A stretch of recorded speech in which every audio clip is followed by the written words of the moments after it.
Welcome to the ArmaниTalks Show, episode 27. I'm your host, ArmaниTalks.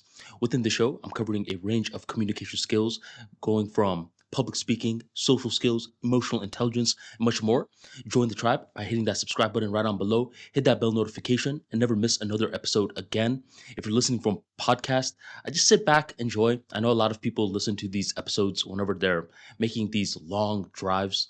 And something about long drives, it's always a fun time to be creative. Now, I get it. It's a good time to listen to podcast episodes. But other times, instead of listening to podcast episodes, if you want to level up your creativity, one thing that you can do is just turn everything off. Turn the music off, turn the audiobooks off, and tap into your mind. Some of your best ideas are going to come in a long drive. A long drive is a lot like a shower because we don't just shower to get clean. We often shower for therapy. If I am a rich man, and let's say I never have to work again, one thing that I'm going to be introducing into my life? It's going to be called an hour shower. This is when every single day I take a shower for at least an hour. And during that time, I'm just thinking about life. It's therapy for me. I'm tapping into different parts of my mind that I never knew about before. And this is a great way for me to feel emotionally intelligent. So I don't need an entire hour to clean myself, which goes on to show that a shower, it's not always for cleanliness. It could also be for creativity and emotional intelligence. And similarly, with long drives, it's not always about getting from point A to point B. Other times, it could be for creativity reasons. If you are writing your first ever book, what you want to do is you want to drive, but you want to have one of these good drives. I call it a bad drive if you are stuck in traffic the entire time and nothing is getting done. But it's a good drive when, if you live in Florida, you know what I'm talking about. There's this huge bridge, water on both sides. If you go down that bridge, something about it just feels like you're going for a walk in Mother Nature. You're driving, but you're surrounded by Mother Nature. You're surrounded by the ocean, and this helps you feel good. It helps you feel clear. It helps you feel tapped in. There are different ways for you to be creative in this life, and I highly recommend you tap into your creativity. Otherwise, your creativity is going to tap into you. And the latter, it's not good. Whenever your creativity taps into you, that's when you get anxiety.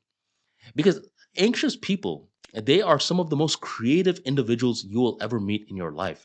They imagine these vivid scenarios of things that have not happened, but in their mind's eye, it's happening. Especially before speeches. Before speeches, people act as though that the entire world is going to end. Why? It's because they're giving a 7 to 8 minute speech. This is a scenario where creativity is finding this person and not in a good way. And in situations like this, you want to take hold of the creativity. You want to introduce these standard tasks in your life where you're being forced to create something. For these episodes, I am just hitting record and I am being forced to articulate my ideas out loud. This allows me to objectify my thoughts, get control of it, and then realize that I am the one in power. But if I don't record these episodes, what will happen is whenever I get a thought, I feel powerless. I think, well, if I thought that, then it must be that. But in reality, that is not always the case. I get it. With meditation, it could be difficult. The first time I ever discovered meditation was in undergrad, and I had this test coming up, this pretty intimidating test where if I didn't score a certain percentage, then I may have had to retake the class. This is one of those classes where you need to get at least a B to pass, and I was nervous. I recall pulling an all-nighter the night before, and I was feeling a little drowsy. I got some coffee, and everyone was chattering outside. I decided to go to the bathroom, and I sit down. I sit down in one of the stalls, and I just close my eyes, and I'm counting my natural breaths. Something about this was therapeutic. I felt a lot of these sensations. A lot of these thoughts came in my mind. But one of the unique things I realized was these thoughts came and went. It didn't just stay, it came and went. That is one insight that I made with meditation. Another insight that I made was the thoughts, it could be completely random. It was not grounded in reality at all. I mean, there were times I saw myself flying and I thought, wait a minute, if I put a lot of emphasis into thoughts like this, the silly ones, then I could be going crazy. That's when I realized during that bathroom stall session that the power of tapping into the mind was a powerful skill indeed. And for the next couple of months to the next couple of years, I started to learn as much as I could about meditation. I took the time to meditate. But that's when I realized whenever I would tell other people, they would not get excited about it. They're like, Armani, I'm not one of those guys that wants to tap into my mind. And I thought, why not? I mean, if you tap into your mind, you will realize the same things that I realized, that thoughts come and go, and a lot of these thoughts are ridiculous in nature. If you would understand that, then thoughts would not have that much power over you, especially the ridiculous ones. But they wouldn't listen. They would just say, dude, whatever. And that's when I spent more time trying to understand the mind. And that's when I had this breakthrough idea one day. I'm going to start a Twitter. From the Twitter, I started a podcast. And I recall one time I was recording the podcast and I was rehearsing, right? As I was rehearsing, I started to think, no, you need to make this part of your voice better. No, you need to make this part of your voice stretch out a little bit more. No, you need to do X, Y, Z. I'm critiquing myself. And that's when I realized something. I'm pretty much viewing myself as an object. Where with meditation, I was viewing my thoughts as an object, but with content creation, I was viewing myself as the object. And that's when I had this breakthrough idea. Communication skills is not that far from meditation. Communication skills makes you better at objectifying your thoughts. And if you have the right intent in mind when you are practicing your communication skills, when you are leveling up your content creation skills, that's when you are going to understand the mind on a way deeper level than you could have ever imagined. Where meditation seemed a little passive to me, not in a bad way, by the way, but passive in terms of you're just kind of there and you're observing the thoughts a lot. Content creation was an opportunity to engage with your thoughts. Rather than just seeing the thoughts come and go, this is when you are capable of seeing which thoughts are important versus which thoughts are junk. And that is the essence of communication skills. A person who rambles thinks all thoughts are important, and that's why they ramble, while a clear communicator is capable of distinguishing important thoughts versus less important thoughts. And the way that you could determine something like that is if you speak with purpose. A lot of people, they will tell you how to do certain things, but they won't ever guide you. They'll just say, speak with purpose. And you're thinking, okay, yeah, let me speak with purpose. And you're just changing the tonality of your voice, but you're not changing the content of your voice. Speaking with purpose means that there is a reason for you to speak in the first place. Now, there's a time and place for this. A lot of the times when you're with your friends and family, you're not always knowing what you're going to say before you say it. But before, let's say, a speech, you should have somewhat of a purpose of why you are going to be sharing this talk for. Is it talk to teach someone something? Is it talk to sell someone something? Entertain them? Once you have a direction in mind and you get a little bit more specific, what is the direction about? Let's say I want to sell people on the idea of why homeschooling is better than putting kids in public schools. You have that direction in mind. Now your mind will present you a lot of thoughts in order to bring that direction into realization. And this is when you are capable of distinguishing important thoughts versus less important thoughts. The more that you practice content creation, the more that you learn the art of objectifying your mind. And when you can objectify your mind, that is a good thing. This is what a lot of confident communicators have in mind. Now, the thing is, you don't want to always speak with purpose.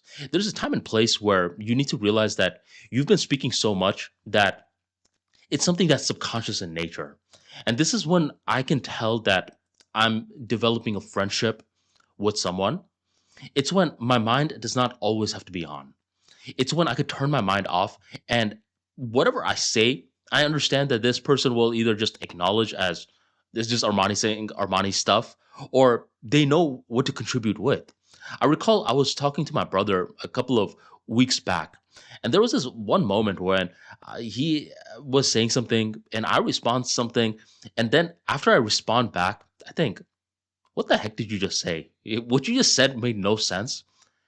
But without skipping a beat, he just starts contributing to that thing that I said that makes no sense. With friends, with family, we don't always care about the content that much. We care more about the audio. You ever had that one moment when someone calls you and you're thinking, okay, why is this person calling me? This person knows that I like to text, but they're calling me. So you pick up and they say, hey, what's up? Say, nothing, what's good? Then they respond back, nothing. You think, okay, I mean, why did you call? And this is when they're struggling to think of certain things to say. And you think, wait a minute, why did you call me if you have nothing to say to me? The reason why is because they just want to hear your voice. It's because they view you as a friend or family member. And now you're at that stage of their life where they don't really care about the content of what you're saying. They care more about the audio. And this comes with the good and it comes with the bad.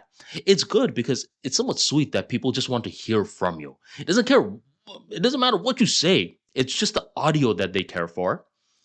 But it could be bad because we often stop listening to those people that we are close with because we start to think, I know what you're going to say. I know you. This happens a lot with roommates, for example. I recall a long time ago, there was this one guy I knew who I thought was so cool. He could dance. He was in a fraternity. He just was interested in sports like me. And whenever I talked to him, I learned something new. This is when we were just friends. Now, fast forward some time, and one day he asks, hey, dude, so two of my roommates are moving out. By any chance, would you and your brother want to live with me? I'll only charge you $400 in rent per month. And by the way, this is 2012. That's not going to happen anymore. $400. I said, yeah, sign us up. And I was so excited because this was my friend. Now I was going to always be hearing his thoughts. So eventually we become roommates. And as we become roommates, something weird begins to happen. I start to hear a lot of the ideas repetitively. And I'm starting to actually know what he's going to say before he says it. And this guy was no longer an insightful guy to me. He was a long-winded guy. He talked a little too much. And eventually there came a point when whenever he would talk, I would just say, mm-hmm, mm-hmm, mm-hmm. And I wasn't listening to a word he was saying. I realized, though, that as years went on by, there was this one day when he said, hey, dude, I'm actually going to be moving somewhere different. I got this new career path that I'm pursuing, and I may be actually moving out of the state. When he said that, that's when I certainly felt physical sensations. Wait, you're moving? Yeah. And we're not the type of guys that we're going to be calling each other every day. So if he moved, what would happen was I wouldn't hear from him that much. And that's when I felt this physical sensation of sadness. So it went from me having a lot of respect to him, for him, me thinking he's this very insightful person, to now me finding him to be a little long-winded, to now me missing him. Luckily, what happened with this whole career path thing was he said he got a job in Florida. He wasn't going to be moving anywhere. But it taught me something. It taught me that when we are near people too much, we stop focusing on the content of their message and we focus more on the audio. This comes with the good and it comes with the bad. The good is that now people can be somewhat mindless around us when they are speaking. But the bad thing is sometimes they want us to pay attention to the message of what they're saying, but we don't because we are just too familiar with them. And we're thinking, we know everything you're going to say. This isn't true. This is why every now and then it's good to remind yourself that you are not nearly aware of someone's personality as you think you are. You may think you know this person really well because you've heard a lot of the same stories over and over again. But the more that you keep interacting with them, the more that they will surprise you with these random stories from their childhood, these random moments of how they perceived a certain situation different than how you expected them to perceive it. You ever had that one moment when you are, let's say, just interacting with someone and then they say, "Oh, yeah, dude, back then I thought you were a jerk." You think, "Wait a minute, you thought I was a jerk? Why did you think I was a jerk?" "Oh, it's because of XYZ reasons." But back then, when you met this person, you thought they liked you from the beginning. This is one of those situations where you guys had the same exact experiences, but your perceptions were different. And the more that you interact with people that you consistently interact with, the more that you need to have this curious mindset. Otherwise, you're going to become very annoying towards them. You're going to be one of those guys that's trying to finish their sentences for them. You're going to be one of those guys that's always like, "I heard the story already." And you're going to be one of these guys that's just a pain to be around. And that's when they are either not going to talk to you or they're going to overthink when they're speaking to you. One of the best ways to maintain curiosity with someone that you see consistently is to always think that there could be that one experience that they share that will completely evolve your perception of them. It's tough to do that with wives, with brothers, with friends, with parents, but you need to find a way to do it. And this is why and we have to just be a little empathetic for ourselves. You ever had that moment when someone thought they knew you inside and out? Parents do that to kids a lot. Parents will speak up for the kids, and the kids will say, "No, you're wrong with that." "Oh, yeah, this kid, he definitely doesn't like this meal. Oh, we just know how this kid is. He has anger issues." And the kid is saying, "I had anger issues 6 years ago. I've done a lot of internal healing since then. So I don't have anger issues anymore, but you just perceive me as that old school person. You think you have me figured out, but I'm more complex than that." When something like that happens to you, that's when you want to be a little bit more empathetic towards others. And this is where the communication skills aspect comes in. It's amazed me how many problems happen due to poor communication. There's this epidemic that's going around lately where there are managers that are tossing employees that don't belong in meetings into meetings. And this is their way of not necessarily understanding leadership or tough love. Sometimes one of the best ways to teach someone is through the sink or swim method. Let's say you are paying this person a lot of money. You're not going to necessarily teach them everything. You're hoping that they have this DIY mindset, do it yourself mindset to figure things out. So you get this person and you toss them into a meeting hoping that they figure it out. This works occasionally. Other times, it can fail spectacularly. This is one of the biggest problems that a lot of corporations are having: communication skills issues. Because let's be real, most corporations, if you're gargantuan at this point, you have systems, you have software, you have automation technology set in place where most people, they just have to click a button. You find out what the issue is, you click a button, problem is solved. What matters a lot more now is communication skills. You have to engage the right teams. You have to be empathetic with the right teams as they are trying to troubleshoot the issue. And then the people who troubleshoot the issue, they need to relay the solution back to the other teams. Most of corporations nowadays, it's just communication skills jobs. I recall in 2009 when I was first understanding engineering, and around 2013, 2014, once I was getting my internship, we didn't have to communicate that much. We had our own projects that we would work on in silence, and then later on we would communicate it. But nowadays, it's all about ongoing communication, where corporations are not necessarily understanding that. And that's why just tossing people into meetings that they don't belong in, it's not a good thing because you're pretty much setting up potentially high talent with a failure. They're going to be thinking, "Well, what do I say in this meeting?" And now they're coming off shy to their peers, or they come off hyper incompetent when they do speak. What you want to start doing if you're a manager is to etch this word into your mind: shadow. Shadowing is how you truly teach someone. So let's say I'm a manager and I hire a software engineer. I'm going to have this software engineer shadow the other senior software engineer in the team for the first couple of weeks, if not the first couple of months. Hey, just follow this guy around. Now, the senior software engineer may feel annoyed Like, look, I'm not doing work throughout the entire day. Now this guy is following me around. This guy is always asking me questions. This is kind of annoying. So that's when you want to take the feedback and adjust. Okay, rather than him following you around all the time, how about he follows you around for the big meetings? Whenever there's a big meeting, just invite him on. Whenever you're working on a big project, just allow him to sit behind you for certain periods of times. Now the senior engineer is saying, I could do that. And from there, this rookie engineer, he's learning, he's absorbing, he's seeing what truly matters. Because with corporations, what they often do is they sit you in these boring training classes about company culture and the big picture stuff. But none of this big picture stuff about how this corporation started matters for day to day work. If you don't put confidence in your employees about day to day work, then eventually they're just going to disengage. And once they disengage, that's when you may want to start to do different exercises to bring them back in. But a lot of these guys, when they're gone, they're gone.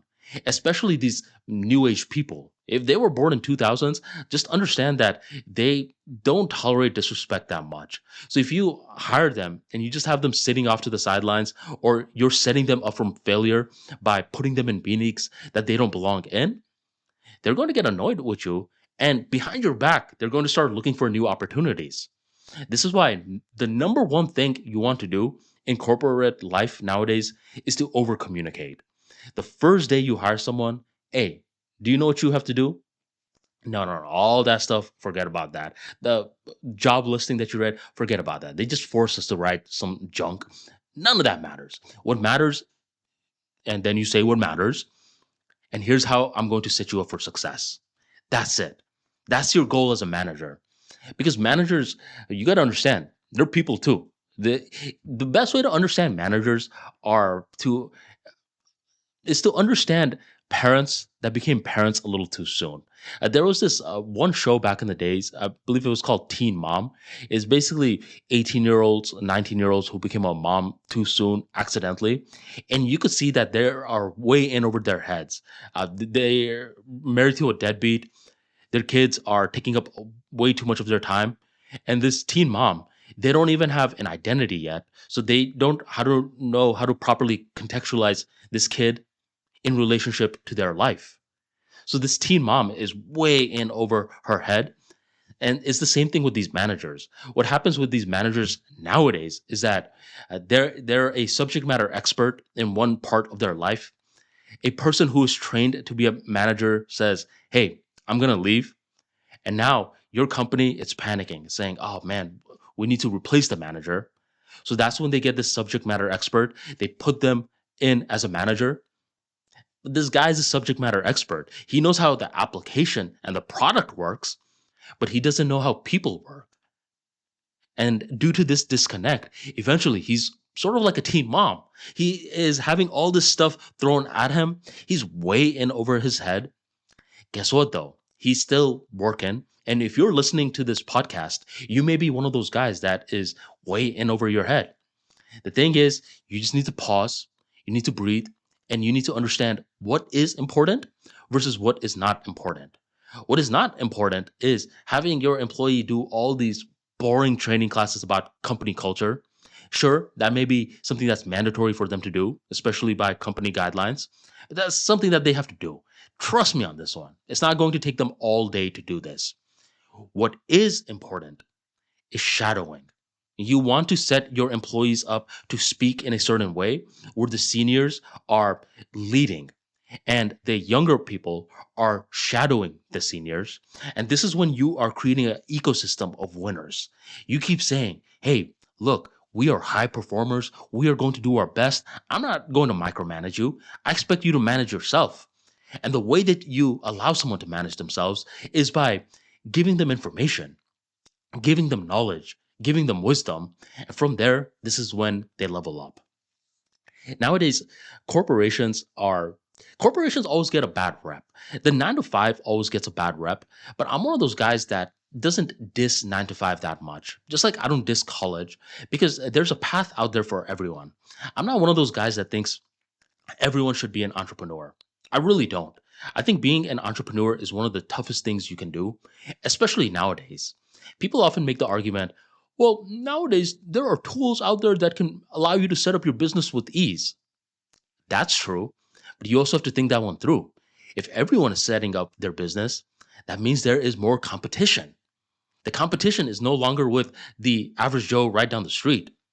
The competition is with the world. And many people, they don't want that. Many people, they don't want to compete with the world. Wake up in the morning, think about their business. Throughout their day, think about their business. And at night, think more about their business. They just want a safe life. And I have no problem with that. One thing that you will do often is you will go on social media. You will see a lot of these people speaking with a lot of conviction, and they may steer you in the wrong path in life. They may say, uh, don't go to college, don't get a job because these are for losers. And it's not. It may not be the path for you, but it may be a path for someone else. Other people, they are born to play the corporate game, and there is nothing wrong with that. And others are born to play the entrepreneurship game, and there is nothing wrong with that. People that are great with entrepreneurship are great problem solvers, are great with creativity. They understand the art of speaking up whenever there is some doubt in their mind. Whenever you're in doubt, you want to ask more questions because you never know until you ask. This is one of the best mindsets I believe you should have, especially when you are trying to build your confidence. Because when you are, let's say, lacking confidence in something, your first the strategy may be to just speak up a lot and draw a lot of attention to yourself. But that's not always the case. What you want to do is you want to ask more questions, you want to get more information. And the more information that you get, the more that you can speak up. Whether this is you starting a new role in a company, you don't want to feel the pressure to speak a lot in the beginning. You just want to ask some questions. Get in the habit of asking smart questions and dumb questions, but not lazy questions. A dumb question is, let's say there, actually, I have an example. There was this one time I was in this client call, and I recall all the guys from the tech side, they knew what host to host was. Host to host is basically this platform where you're transferring files from one point to another point. Simple. But the client, they didn't understand that. So they asked, what is host to host? Now, from our perspective, the technically gifted people, that was seen as a dumb question, right? It's sort of like someone asking, what is the internet? Especially if you deal with this all the time. But this is not a bad question. It's a dumb question from our lens because we just deal with it. We're thinking, you don't know that? But dumb questions are needed to clarify our understanding. The cool thing is, not one of the technical people were like, you don't know what host to host is? Instead, one of the people who was leading the presentation used this as an opportunity to challenge their understanding of how well they knew host to host. This is when they were giving analogies and they helped the other person understand. That is a dumb question, but not a bad question. Now, a lazy question is, let's say I give this person a lot of homework and then they come back and they're like, what is host to host? Even though I said, hey, we're going to be discussing host to host in the presentation, you should have a rough idea of what it is. Now, this is a lazy question because she has her phone on her. Another type of lazy questions are when you are asking too many definition questions. I get it. If you're going to a corporation, there's a lot of these acronyms that you've never heard of that now it's smart to ask them because you just don't know what they mean. But I've had people who slid into my DMs on Twitter and were like, what's Toastmasters? I thought, dude, Google it, man. Why are you asking me the definition of something? You could just easily Google something like that. That's a lazy question, and that will make you look dumb. In this life, you want to ask smart questions, and smart questions are laser targeted questions. And these are the questions you could ask once you have experience. I mean, imagine that you're starting a business and you are on day one of starting Shopify, a store, for example, and you go to a Shopify guru. He is world renowned. Everyone in the planet who has a Shopify store wants to talk to this person. And for whatever reason, you score a meeting with this guy and you go to this person and you ask, well, what's Shopify? This is not the best type of question to ask, but you can't do anything about it because you don't have that much experience. Now, contrast this with you spend a long time trying to find the right supplier. You understand what drop shipping is. You make your store fails. You make another store. You create ads on Facebook. You try a lot of these creative angles and much more. And eventually you run into this guy, this Shopify wizard. Now your questions are going to be hyper targeted. You're going to be asking questions that this person even thinks, whoa, that's actually a really smart question. So smart questions are detailed questions. Dumb questions are questions where one field knows it really well because they deal on it uh, daily, while the other field, they're ignorant on it. And a lazy question is a question that you could easily Google. Just Google it, dude. Don't be sliding in my DMs asking me what Toastmasters is. Just Google it. Questions are a great way to stand out. And I always say that if you want to lead a conversation, get in the habit of asking more questions. But there's a time and place. You don't want to be one of those people that is asking so many questions where nothing is moving forward. One thing that I've said with public speaking is that questions are a lot like jokes. If you're joking around too much, then you're not a public speaker. You're just this wannabe comedian. Jokes are fine every now and then. Same with questions. There was this one time I was in this business networking event. It was early in the morning, and there was a presenter who apparently had a lot of status within this club. And as soon as she starts, she's like, I'm going to be asking a lot of questions, so I expect participation. I thought, you expect participation? You better take that bass out your tone. And we automatically didn't like her. She just kept asking us so many questions. We thought, lady, we barely even had our coffee yet. Chill. And she kept asking away. And certain times, she would shame us. She would say, no one knows the answer to that? Or why is this person constantly raising their hands? What about you guys? And we thought, lady, just move forward with your presentation. Quit asking us so many questions. When you ask too many questions to your audience, eventually they think, well, what's the point of you? We thought you, as a presenter, you were going to be teaching us something. We thought you were going to be entertaining us. And here you are, just asking us questions away. People are going to get annoyed by that. With questions, you don't want to overdo it. You don't want to get in the habit of asking so many questions also where you fall into the background. There are people that are masters of not making themselves felt in a communication interaction. This happens when you listen too much, and this happens when you ask too many questions. When you ask too many questions, what happens is you're basically training someone to ramble to you. If you just keep asking them away and away and away, you're training them not to be curious about your life. This is why I always say you need to ask questions back, especially if someone is asking you questions a lot. When someone is asking you questions a lot, they're not always curious about you. They are a private person. I made a video a while back on my YouTube channel called How to Spot a Private Person. And one way to spot a private person is when you throw a personal question their way, they just give you this ambiguous answer and then they quickly change the topic. If you ask them, hey, are you dating anyone? They'll say, just playing the field. And then they'll abruptly switch to, hey, what did you have for breakfast today? When they do something like this, they're private. Another way to spot a private person is they just keep asking you questions. And this makes you feel good. You think, yeah, let me just explain my entire life story to them. But after you leave the interaction, you're thinking, wait, I don't know anything about this guy. Private people often do this because they don't want their life to be known that much.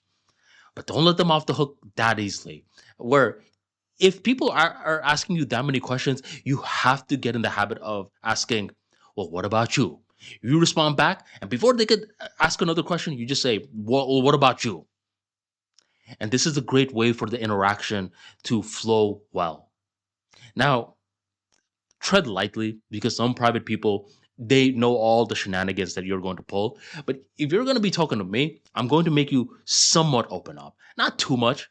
I'll assess the scenario. And if you're a really private person, I'm going to let you dictate the conversation to a certain degree because you may be private for a bunch of reasons. I don't know why that is. But if you're one of these guys that is private right now, but I could sense that you want to open up, that's when I will hit you with the, well, what about you? What about you? I was at this party recently and a girl asked me, "Hey, so you've been on these dating apps, a couple of years back, right?" I said, "Yes." And she's struggling with finding someone right now. And she asked me, "Okay, what do you guys think?" Because from the girl's perspective, you guys are dealing with so many amazing women. But I mean, just from experience, I just feel like men are dumb nowadays. Men are rejecting good women. And I responded back with, yes, a lot of men are rejecting good women. But here's the problem: a lot of you women, you guys are boring. And she couldn't believe it. She was like, well, what do you mean? I said, you guys love to be asked questions, but you don't ask any questions back. She said, well, yeah, I mean, I'm letting the guy lead the conversation. I said, that's not leading the conversation. That's annoying because now the guy is thinking you have no interest. It doesn't matter how good looking you are. If you don't show interest to a guy that has a lot of options, then they're just going to go on to the next one. They don't know what you're thinking. They don't know what you're feeling. All they are seeing is this person seeming engaged in the conversation or not? And this is why being socially awkward in certain stages of your life is a good thing, because this isn't something that even has to be articulated out loud. You just know you want to ask, what about you? If someone is asking you a bunch of questions, you just want to eventually say, well, what about you? But people that are too good looking from the beginning, they don't necessarily understand that sort of mindset. They're just thinking, ah, it's really difficult for me. Break it down for me. And that's what I told the girl. I said, it doesn't matter how good looking you are. It doesn't matter how much your friends hype you up. Ultimately, if you are not showing engagement in the conversation, then the other person is going to swipe left on you or they're going to unmatch you. And that's one of the tough things about dating where everything's going well and someone suddenly unmatches you. It's one thing if they never swiped right on you from the very beginning, but when the conversation is going well, then they abruptly swipe left or AKA unmatch you. That's when it hurts. It makes you question your identity. I'm actually writing this book called From DMs to Diamond. And this is a beginner's guide on online dating, finding love, getting married. And I talk about how rejection on the online space, it hurts a lot. Where in the physical space, it hurts. Rejection is not something that we are ever trying to do. But on the online space, it hurts because we just do it on a larger scale. Where back in my days, what we would do was, your boys, we would go to the mall and we try to spark up small talk with strangers. And whenever we would get rejected, we would feel that rejection. It would hurt a lot because it's face to face. And then we could move on. Where nowadays, when you get rejected, let's say you just get unmatched out of the blue moon, maybe it doesn't hurt as much as face to face rejection, but it happens more. So rather than you getting punched, you're getting a lot of these little pinches all over your body. And eventually the pinches start to wear you down. In my book, From DMs to Diamond, I keep talking about that. Prepare yourself for that. Nowadays, finding the life partner, especially on the online dating space, it requires a lot of duds until you find that right person, a lot of DMs until you eventually get that diamond. And that's normal. And when you can expect something in life, that's when you start to be a little bit calmer. You're more responsive rather than impulsive. And this is one thing that we want to do as great communicators. We want to constantly learn. We want to constantly learn about the external world, the good, the bad, the ugly. And now we can expect certain things. One thing that gets recommended on my Twitter page a lot are fight videos. And a lot of the times when I see these fight videos, I notice something that pisses me off. It's the guy that's getting beat up. What happens is the guy that's getting beat up, he just standing there while there's an aggressor coming close to him. I'm thinking, dude, just need some space. Get up, move back, create a little bit of space. Just raise your hands up. But this guy has his hands down, just looking up, and he just talking a lot of smack. Now the aggressor just starts fighting and just punching him. And the guy that's getting beat up, his arms were down, so he can't do anything about it. And I'm thinking, man, if you just got up and you created some space, or you ran away, or you did something rather than just passively look up at the person, you probably would not have gotten knocked out like that. And nowadays, if there is a situation where there is violence involved, I'm not letting someone get close to me. If I think you're going to try to fight me, I'm going to at least create some spacing. I'm going to move my arm out. I'm going to back up. I'm going to pick my hands up. I'm not going to keep my hands down. If you're trying to fight me, my hands are going to be up. That's why nowadays I'll expect more things because I've immersed myself in content, the good, the bad, the ugly. And Twitter is it's one of the weirdest platforms nowadays where people keep talking about free speech that, free speech this. I'm telling you, man, the stuff that comes on my Twitter feed, I never went searching for it. It just keeps being presented to me. See, the annoying thing with Twitter, I would say, is it's good what Musk did with the free speech and stuff, but I feel like I see Elon Musk too much on that platform. I don't follow the guy, so I shouldn't be getting that many of your tweets. I don't care about your tweets that much, with all due respect. I mean, I'll watch an interview here and there of him, but he's not one of these guys that I am immerse myself in. But he's pretty much forcing us to see his thoughts a little too much. Just random blabberings about random topics. I'm thinking, dude, I'm tired of seeing you. You know what I want to see more of? The people that I actually follow. See, Twitter is weird because you don't see the people that you follow anymore. Now, granted, if you go on Twitter, there's a recommended and then there's a following. So you could switch to following. I'm thinking, what a weird thing to do. Twitter is too political nowadays, where I miss that era where politics was a niche concept. When I went through the hurricane last year, Hurricane Milton, I recall hurricanes, it was a Florida thing. And the world, they would hear things left and right, but they wouldn't immerse themselves in it. Where us Floridians, we knew the difference between a tropical storm, category 3, category 5, etc. And we had the experience to back it up. We lived through hurricanes, so we could have an opinion regarding it.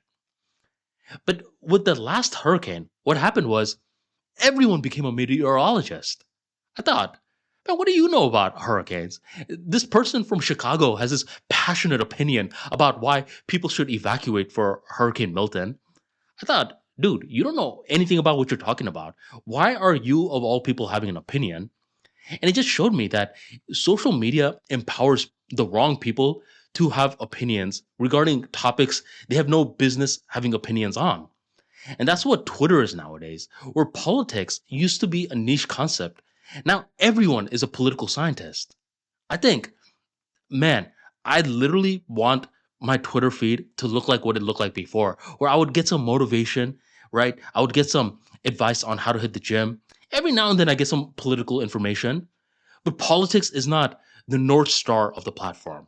Ever since Musk became the main owner or the main influencer of this platform, it's all politics. Everyone just talks about politics.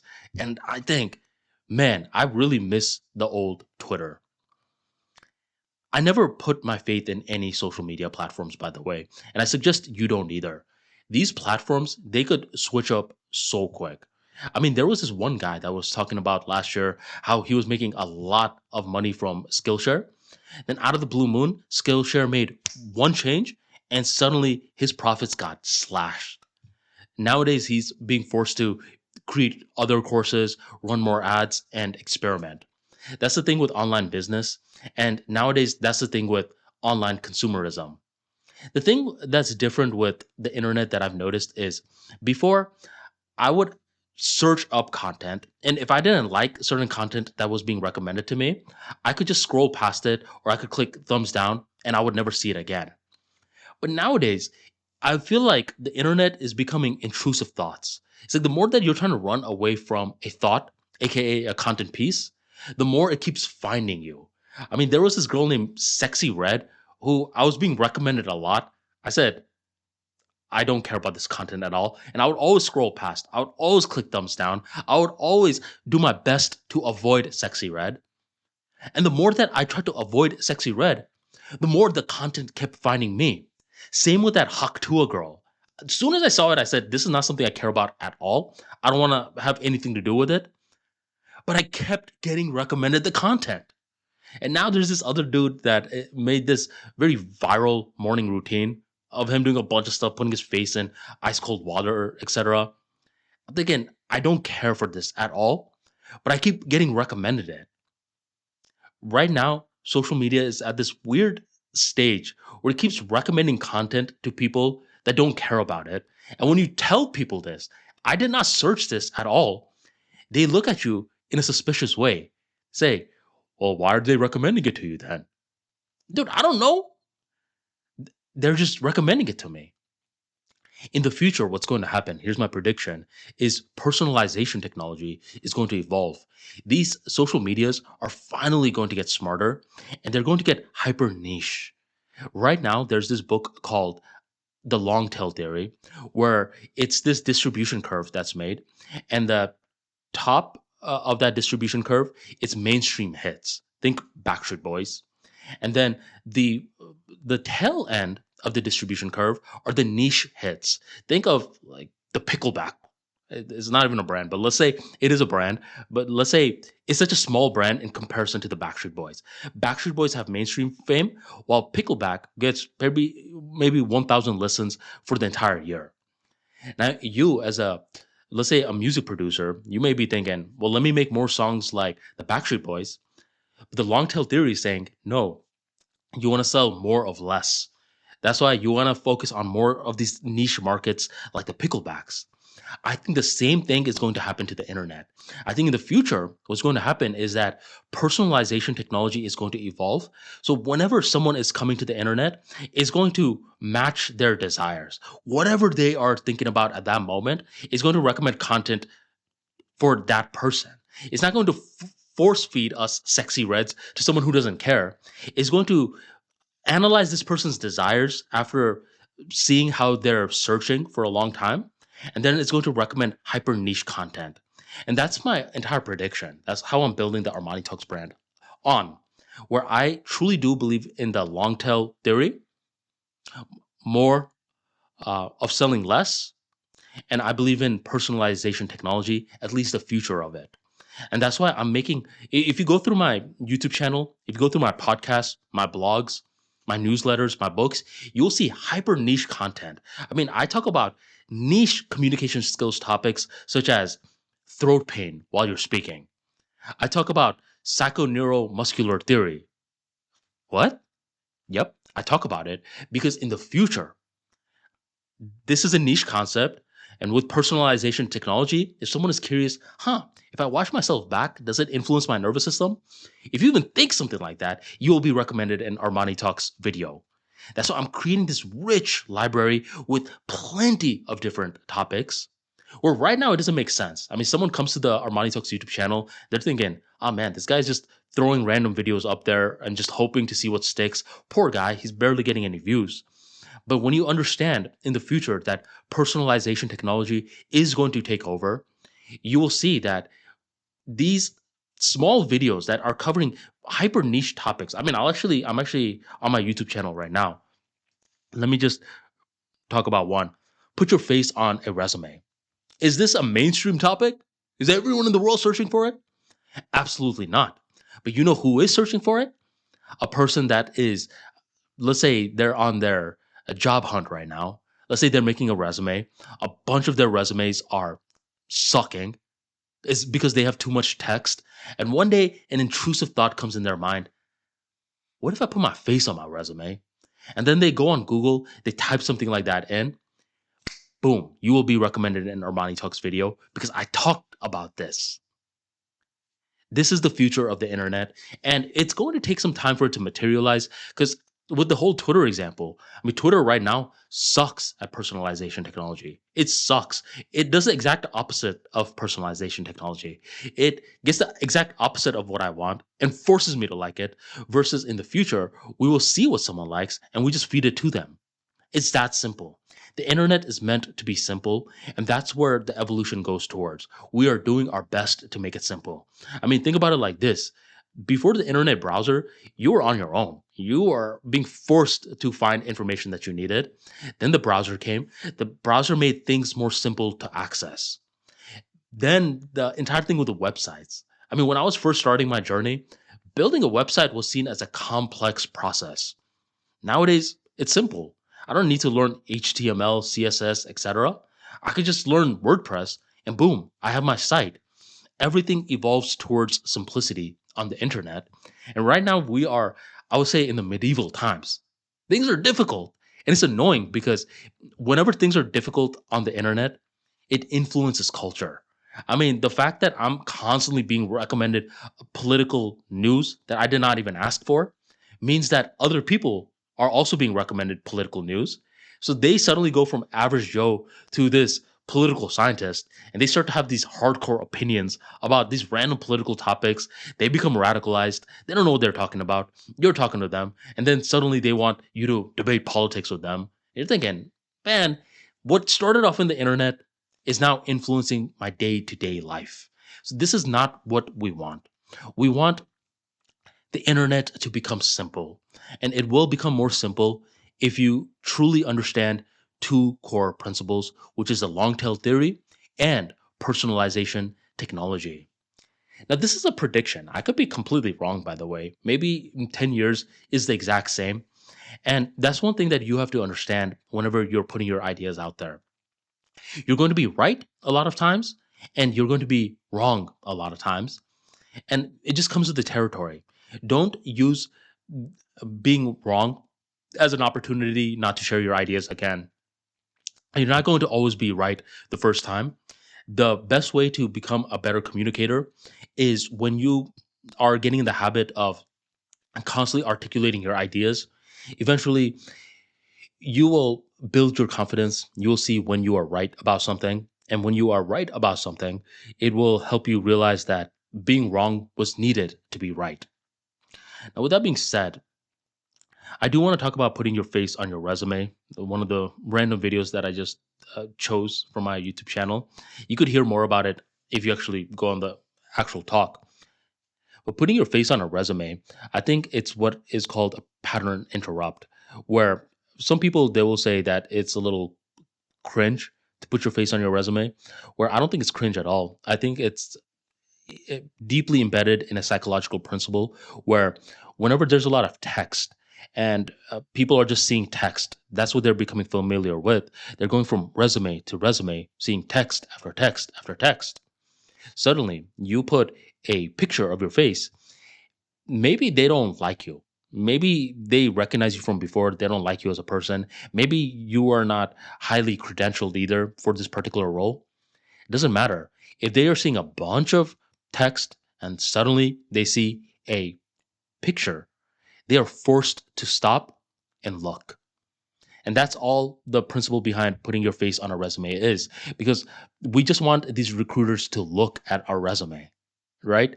And that's exactly what's happening. It's like when direct marketing was first becoming a thing, people would constantly send mail, mail, mail, mail. People would receive mail, mail, mail, mail. And they're thinking, I don't want to open all this mail because it's going to be promotional things. Then one copywriter, what he decided to do was create a bulk mail where he put something inside the mail. So rather than it looking like this regular rectangle mail, it was this big bulky thing. And it forced the recipient to get it and feel it, mainly because it was different. Maybe once they opened it, they were just like, mail. But they were forced to stop and observe. And that's what we want to do as great communicators. We don't want to blend in too much. This is why I say it's okay to be weird.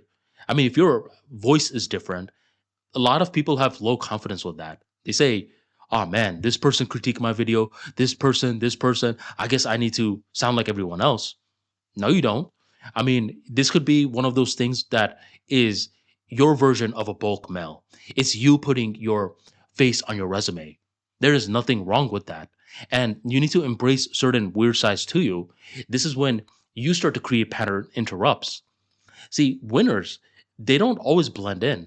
Winners put themselves in situations where they stick out, not in a hostile way, but in an authentic way. I mean, with the voice thing, I tell a lot of people in Toastmasters, you are too quick to change who you are for other people, and that is not a good thing. For you to become a better communicator, you need to embrace who you are. You need to understand, okay, there are certain parts of myself I could improve. For example, mumbling. I mean, when I'm mumbling too much, my audience can't understand me. So I can improve that. But my accent, is it making me someone that other people can't understand? Not really. Many people always come up to me after a speech and say, "Hey, I love your accent. Where are you from?" So this isn't something that you have to change. You need to get in the habit of being okay with being weird. There's good weird and then there's bad weird. Bad weird is when you are a creep, when you are making people highly uncomfortable. While good weird is it's something that is unique to you. I know this guy that always wears a bow tie. And I recall for a while I was working on personal branding, and it was hilarious because he was just like, "Man, I don't know how to market myself. I mean, what sticks out about me?" I said, "Dude, it's right in front of you. Your bow tie. The fact that you wear a bow tie where everyone else is wearing a tie or nothing, you are special, my dude. On these business cards, you should be just marketing that bow tie a lot, and people will create an association with you." See, that's how people create associations, sometimes with your weird habit. And it may feel annoying at first. You don't want to be that guy that's only known for a bow tie when you have a whole different profession. But once they create that association, you are familiar to them. And once you are familiar to them, they're more inviting of your skill set. Where a lot of people, they don't care about familiarity at all, and they just want to sell the skill set. But other people, they don't know you yet. Once they know you, that's when they will invite you in. So be okay with being weird. A lot of the times, being weird is what I call your strategic advantage. It allows you to stick out. And the more comfortable you are with being weird, in a good way, of course, the more confident that you become. You're not one of these guys that is too quick to change who you are. Be the good weird. Now, we are in the tail end of today's episode. I just want to say that it's already April 6th at the time of recording today's talk. And I just feel like the years go by so quick. I'm already 33 years old. And I recall I started ArmaniTalks when I was 27. And I'm about to have a big anniversary soon. I started ArmaniTalks in June 18th, 2018, from what I believe. I know it's June 2018. I don't know about the exact day, but a big anniversary is coming up, and it just helps me understand how fast life moves on. And this is one of the reasons why you want to pause and be grateful for each chapter of your life.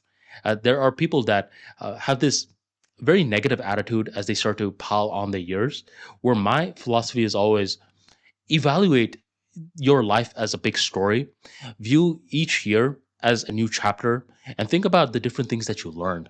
Think about the different relationships that you made. Think about where things went wrong, how things could improve. And that's when you start to view your life as this one big story. When you view your life as a big story, that's when you properly contextualize good moments and bad moments, because we're not one of those guys that wants to just read a novel and just hear good stuff all the time. We want to read that novel because there's good mixed in with the bad. And by the way, at the time of recording this episode, I'm actually watching the show called Karma. It has some good stuff, but it has a lot of bad stuff. It's a show on Netflix. And right now on the ArmaniTalks.com website, I'm actually releasing a lot of show reviews along with movie reviews. I mean, a couple of the core soft skills that the Armani Talks brand discusses is public speaking, storytelling, social skills, emotional intelligence, creativity, and much more. So movie reviews are a part of storytelling. I give an unfiltered take on the different movies that I watch and the different shows that I watch. That's why I recommend you go on ArmaniTalks.com and you go on my blog. And if you want to see my movie reviews, then you just click that little storytelling tab and you'll see it. The reason that I bring that up is because ever since doing these movie reviews and these show reviews, one critique that I have sometimes is the movie was too positive. It was too upbeat. I want to see more darkness, more grittiness to appreciate the main character.